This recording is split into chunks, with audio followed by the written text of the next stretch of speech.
Sa mga paganyan-ganyan ho nila, mga bossing, lalo pong tinatabangan ang taong bayan sa kanila. Ito pa po, ito pa, ito naman si Bato de la Rosa, no? Sabi ko nga sa inyo, wala na yan, no? Mga ano na lang yan.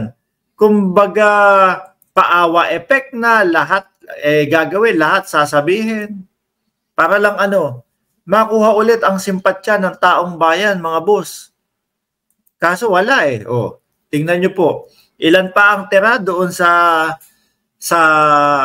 security ng ating Vice Presidente? Sa 400 plus, kaltasan ng 75, 300 plus pa din po ang natira, mga kababayan. Pero ito, ginagawa nilang big deal. No?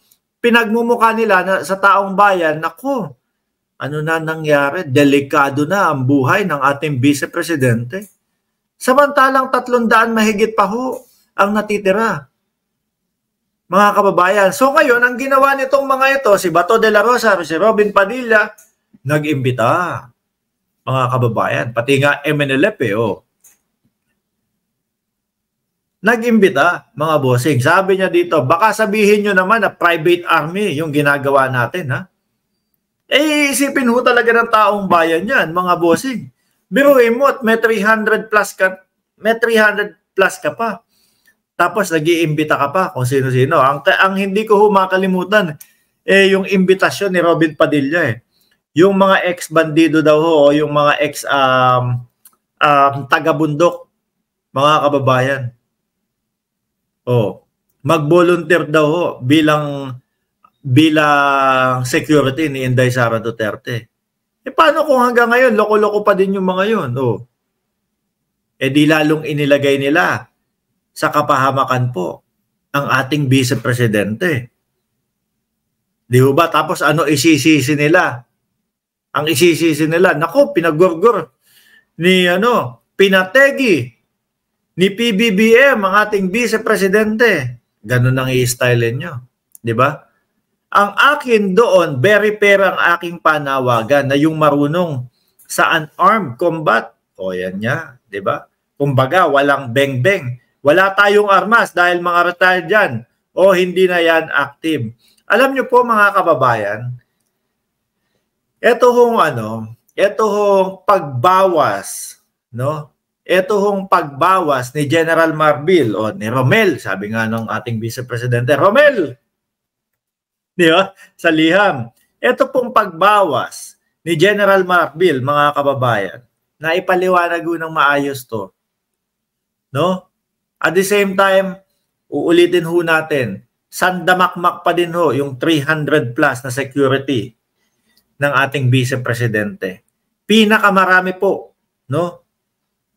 Sa opisyal ng gobyerno, mga kababayan. Tas nananawagan, pagmumukain, na kawawang-kawawa nila Bato de la Rosa. Ito po mga mga kababayan. Pamumulitika lang ho. No? Tapos ho ang sasabihin nila? Ginigipit ng gobyernong Marcos ang ating Vice Presidente. Akala ho siguro nila, lahat tayo, DDS, na madali hong mapapaniwala. Akala ho nila, pati ho tayo, mga utu-utuho, mga kababayan, na mauuto nila, na mga paganyan-ganyan nila. No? Pagmumukaing kawawa, tayo, maaawa naman tayo. Hindi. Yung bilang na 300 mahigit, sobra-sobra yon. No? Napakarami ho nun. So tapos kayo, manghihikayat pa kayo, magtatawag pa kayo para magmukhang kawawa. Ano isipin ng taong bayan doon? Aba, ang dami na nun Tapos kailangan pa nila, baka bumubuo na nga ito ng private army. Di ba mga kababayan? Ang akin doon, very fair ang aking panawagan na yung marunong sa unarmed combat dahil wala tayong armas, dahil sa mga retired na yan hindi na yan mga active. Napakinggan nyo na ba o narinig nyo na ho ba na itong mga ito, sila Robin Padilla, itong sila Bato de la Rosa, na binanggit ho kung ilan ang numero ng natira na security ni BP Sara? Wala ho. No? Wala ho, hindi kasi nila pwedeng banggitin yun. Pag binanggit nila yun, magmumukha silang engot. Sasabihin sa kanila ng taong bayan, 300 plus pa yan, nanghihingi ka pa ng dagdag, naghahanap ka pa ng mga volunteer. Oh, di ho ba? Pero naririnig ho natin, yung numero na yon kay Secretary ng DOJ na si Remulla po, Boying Remulla, sa mga vloggers po, mga kababayan. Oh.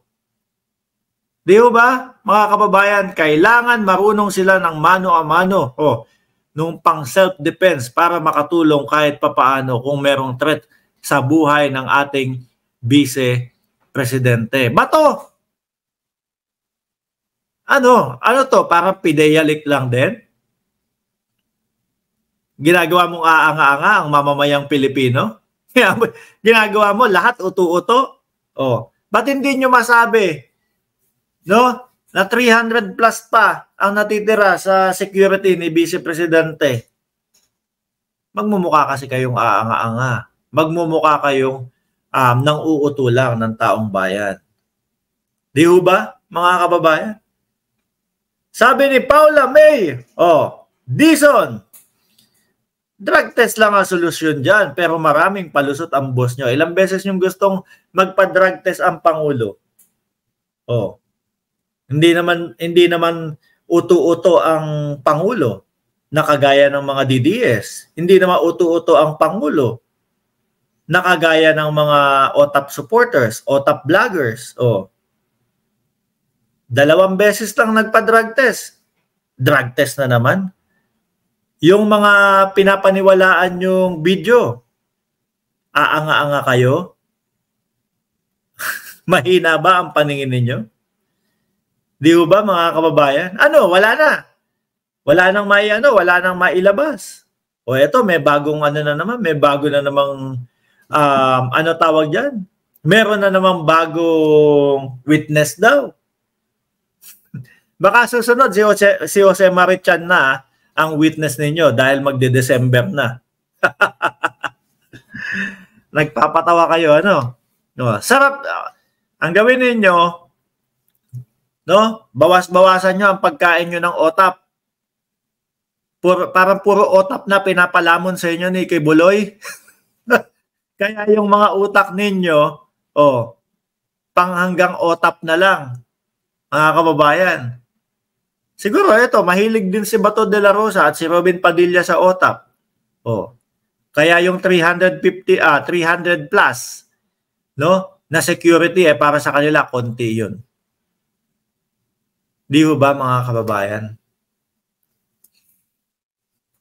Yung pulburon video ninyong inilabas, mas nauna pa yung si Baste Duterte na mukhang hindi ko sinasabing sabog sa ipinagbabawal na gamot. Pwedeng sabog sa alak. Yan. Hindi naman kami mahilig magbintang dito. Di ba? Kagaya ni Maharlika. Nako, pag-uusapan natin. Pag-uusapan natin mamaya yang si Maharlika, mga kababayan. Sabi ni Cor Salcedo, channel, kahit ilang drug test pa yan, kung lumabas na negative, gagawa pa rin sila ng paninira sa atin.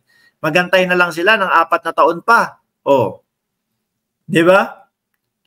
Wala hirap na ho sila, mga kababayan.